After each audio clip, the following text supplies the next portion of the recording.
জুলাই গণঅভ্যুত্থানের বর্ষপূর্তিতে ইসলামী আন্দোলন বাংলাদেশ চাঁদপুরের হাইমচর উপজেলা শাখার আয়োজনে সমাবেশ ও গণমিছিল অনুষ্ঠিত হয়েছে। মঙ্গলবার বিকেলে উপজেলা সদর আলগী বাজারে ইসলামী আন্দোলন বাংলাদেশ হাইমচর উপজেলা শাখার সমাবেশ ও গণমিছিলে শেষে নতুন হাসপাতাল চত্বরে সংক্ষিপ্ত সমাবেশে প্রধান অতিথি হিসেবে বক্তব্য রাখেন ইসলামী আন্দোলন বাংলাদেশ কেন্দ্রীয় সাংগঠনিক সম্পাদক কুমিল্লা বিভাগ শেখ মোহাম্মদ জয়নাল আবেদীন।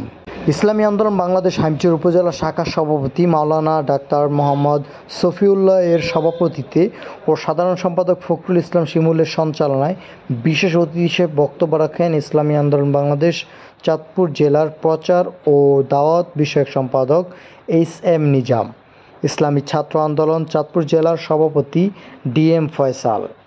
সমাবেশ ও গণমিছিলে ইসলামী আন্দোলন, যুব আন্দোলন, শ্রমিক আন্দোলন ও ছাত্র আন্দোলন এবং জাতীয় ওলামা মাশায়েখ আইম্মা পরিষদের উপজেলার বিভিন্ন ইউনিয়ন ওয়ার্ড থেকে আগত নেতাকর্মীরা অংশগ্রহণ করেন।